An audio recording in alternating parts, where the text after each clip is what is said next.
সেদিন ছিল দাদার আশীর্বাদ। হ্যালো এভরিওয়ান, সবাই কেমন আছো? আশা করছি সবাই খুব ভালো আছো। তো চলো আর দেরি না করে চলে যাই দাদার আশীর্বাদে। দাদার আশীর্বাদ প্রধানত হয়েছিল বিয়ের দিন সকালে। প্রথমে বৌদির বাড়ির তরফ থেকে দাদাকে আশীর্বাদ করে নিচ্ছিলেন দাদার দিদিমা শাশুড়ি। ধান দুর্বা দিয়ে দাদাকে আশীর্বাদ করে নিচ্ছিলেন দাদার দিদিমা শাশুড়ি। দাদা বলছিল এতটা মিষ্টি খেতে পারবে না, তাই প্রথমে দিদিমা শাশুড়ি একটু কম মিষ্টি দাদাকে দিচ্ছিল, কিন্তু হঠাৎ করেই আশেপাশ থেকে সবাই বলতে থাকলো পুরো মিষ্টিটাই খেতে। তারপর দিদিমা শাশুড়িও সেই কথা মতো দাদাকে পুরো মিষ্টিটা দিল, আর দাদাও। এরপর দাদা দিদিমা শাশুড়িকে নমস্কার করে ফেলল এবং দিদিমা শাশুড়ি দাদাকে এক গ্লাস জল খাইয়ে দিল। এরপর ক্যামেরাম্যান দাদার কথা শুনে দিদিমা শাশুড়ি পুনরায় দাদার মাথায় হাত দিল যাতে একটি সুন্দর ছবি উঠতে পারে। দিদিমার পরেই চলে এসেছেন একজন কাকিমা। আমি ওনাকে চিনি না, তাই কাকিমা বলেই সম্বোধন করলাম।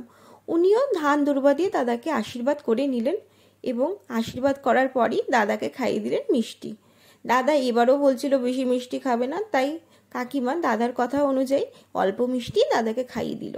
এরপর দাদা কাকিমা শাশুড়িকে নমস্কার করলেন এবং কাকিমা শাশুড়িও দাদাকে জল খাইয়ে দিলেন। এরপর পালা ক্যামেরাম্যান দাদার। উনি আগের বারের মতো আবারও কাকিমা শাশুড়িকে দাদার মাথায় হাত দিতে বললেন যাতে একটি সুন্দর ছবি উঠতে পারে। কাকিমার পরেই চলে এসেছেন এক কাকু। আমি ওনাকেও চিনি না, তাই ওনাকেও কাকু বলেই সম্বোধন করলাম। তো উনি সবার কথা শুনে আশীর্বাদ করতে লাগলেন ধান দুর্ব দিয়ে।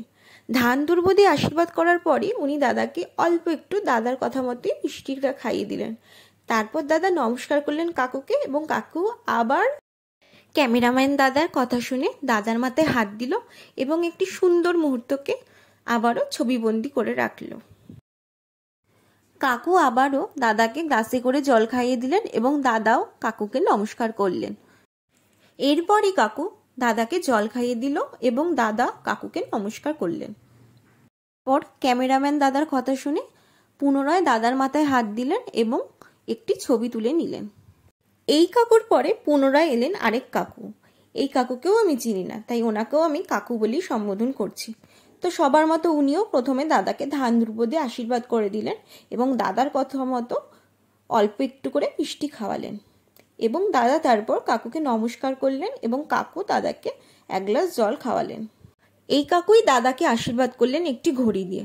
ঘড়িটি প্রথমে ব্যাগশুদ্ধ দাদার হাতে দিল, পরবর্তীকালে ক্যামেরাম্যান দাদার কথা শুনে ঘড়িটি দাদাকে পরিয়ে দিল।